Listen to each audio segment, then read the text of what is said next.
मित्रांनो, जीवाचा या जीवनातील प्रवास सुद्धा किती विचित्र आहे. सोबत काही ना आणता जन्माला येतो, प्रत्येक गोष्ट मिळविण्यासाठी भांडतो. काडी काडी जमवतो, राग राबतो, शेवटी सार सोडून निघून जातो. आपल्याजवळ सारं काही असू नये, आपलं म्हणून सोबत काहीच नेता येत नाही. यालाच जीवन म्हणतात. मित्रांनो, या जगात आपण रिकाम्या हाताने जन्माला आलोय आणि काडी करत आयुष्यभर जमवलेलं सारं इथेच सोडून जगाला टाटा बाय बाय करणार आहोत. या जगात येताना आपण रडत होतो. या फसव्या मिथ्या जगात, या खोटं वागणाऱ्या माणसात वावरावर लागेल म्हणून जन्मतः रडून धुमाकूळ घालतो. खरंय, पण नंतर मात्र ईश्वर निर्मित या फसव्या भासमान आणि भुलभुलैयाने परिपूर्ण भरलेल्या या मायाजालात माणूस पुरता अडकला. नख शिखांत उडला. जगाच्या या भुलभुलैयात इतका रमला की हे सारं फसवं आहे, हे सारं मायाजाल आहे, हे साप विसरून मौज मस्तीत रमला. हो, तो नात्यात अडकला, मैत्रीत अडकला, प्रेमात अडकला आणि हे भासमान जगच त्याला सत्य आणि शाश्वत आणि सुंदर वाटायला.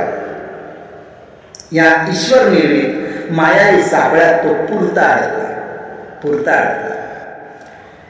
मित्रांनो, माणूस म्हणून या जगात आपण जन्माला आलोय. माणूस म्हणून या जगात जन्माला आला, पण त्याने जगायचं कसं, आनंदी समाधानी राहायचं कसं? महत्वाचं म्हणजे या साऱ्या भुलभुलैयात राहू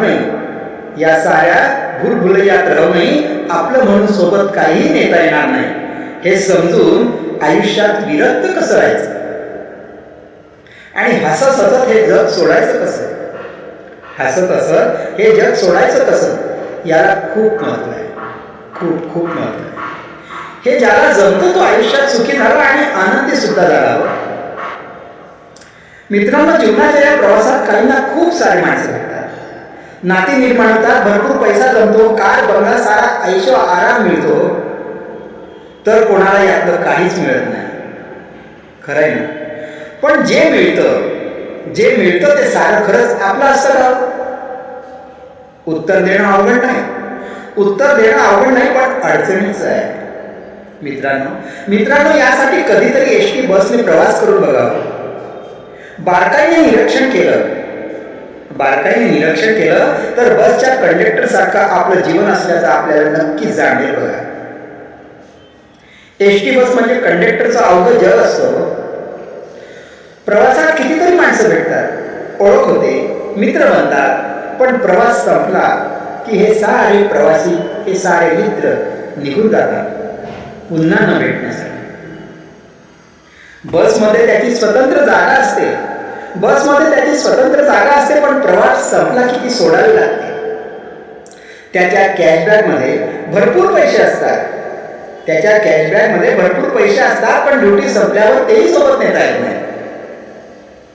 हे सारं खरं असलं तरी पण महत्वाचं म्हणजे ते आपले पैसे नाही, ती जागा आपली नाही, या बसमधली कोणतीच गोष्ट आपली नाही, ही जाणीव त्या कंडक्टरला असते. हे त्याला माहीत असतं आपलं काहीच माझं नाही, हे इथेच सोडून मला जायचं आहे. आपलं आयुष्य सुद्धा असंच आहे. मित्रांनो, बसमधल्या त्याच्या या लहानशा जगात प्रवाशांचे त्याचे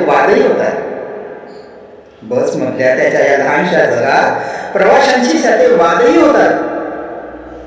भांडणं होतात, पण सारं विसरून तो पुन्हा सगळ्यांशी बोलत राहतो, संवाद साधत राहतो. बसमध्ये चढउतार करणाऱ्या प्रत्येक प्रवाशाशी तो संभाषण करतो, पण तरी कोणावर त्याचं विशेष प्रेम नाही, राग नाही, द्वेष नाही वा तिरस्कार सुद्धा नाही. आनंदाने निस्पृह राहून फक्त नेमून दिलेलं काम करतो.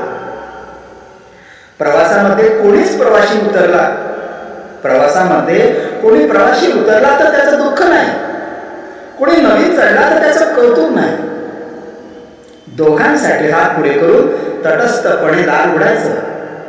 दोघांसाठी हात पुढे करून तटस्थपणे दार उघडायचं. प्रवास संपत आला की आता शेवटचा स्टॉप आहे, सर्वांना आता उतरायचं आहे असं सांगून आपली वळकटी उचलायची आणि आपल्या घरी निघून जायचं. प्रवास संपत आला की आता शेवटचा स्टॉप आहे, सर्वांनी आता उतरायचं आहे असं सांगून आपली वळकटी उचलायची आणि आपल्या घरी निघून जायचं. पैसा, जागा, सोबती, प्रवासातील मित्र यातलं सोबत काहीही नेता येणार नाही हे तो जाणून असतो. म्हणून तो विरक्त राहतो. म्हणून त्याचं बस रूपी जग सोडताना तो दुःखी होत नाही. पुन्हा दुसऱ्या दिवशीच्या प्रवासात सोबती कोण?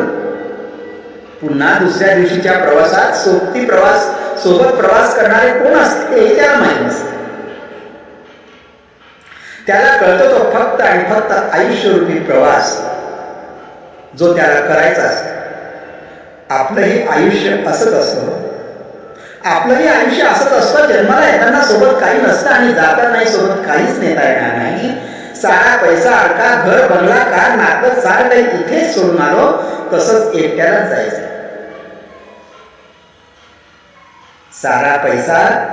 सारा पैसा अडका, घर, बंगला, कार, नातं सारं काही इथेच सोडून जावं लागणार.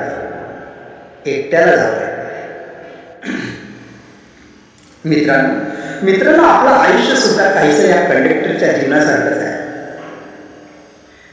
या जीवनातील प्रवास सुद्धा किती विचित्र आहे.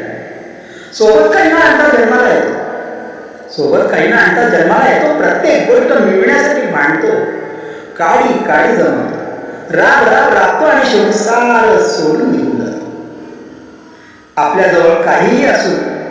आपल्याजवळ सारं काही असूनही आपला म्हणून सोबत काहीच नेता येत नाही. आपल्याजवळ सारं काही असूनही आपलं म्हणून सोबत काहीच नेता येत नाही. यालाच जीवन म्हणतात. कंडक्टर सुद्धा सोबत काही न आणता त्याच्या बस रूपी जगात प्रवेश करतो. या जगात असतो तोपर्यंत हाती भरपूर पैसा, अवतीभोवती माणसं, स्वतंत्र जागा सारं त्याच्या जवळ असतो. पण तरीही आपलं म्हणून काहीच नाही हे तो जाणून असतो.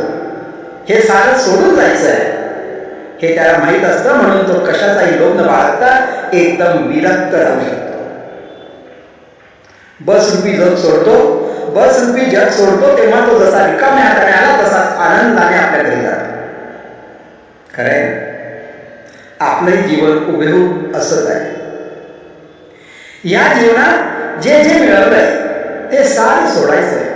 पण हे कळत असूनही आपण कंडक्टर सारखं विरक्त राहतो. मोहमाया सोडवत नाही म्हणून दुःखी होतो. पण आपलं मन जेव्हा हे सत्य स्वीकारेल तेव्हा कंडक्टर सारख्या विरक्त भावाने आपल्यालाही आनंदाने आणि समाधानाने आयुष्याची मजा उपभोगता येईल. आणि जिथून या जगात आलोय त्या घरी परत जाताना दुःख नाही होणार. पटतंय का? जय गजानन.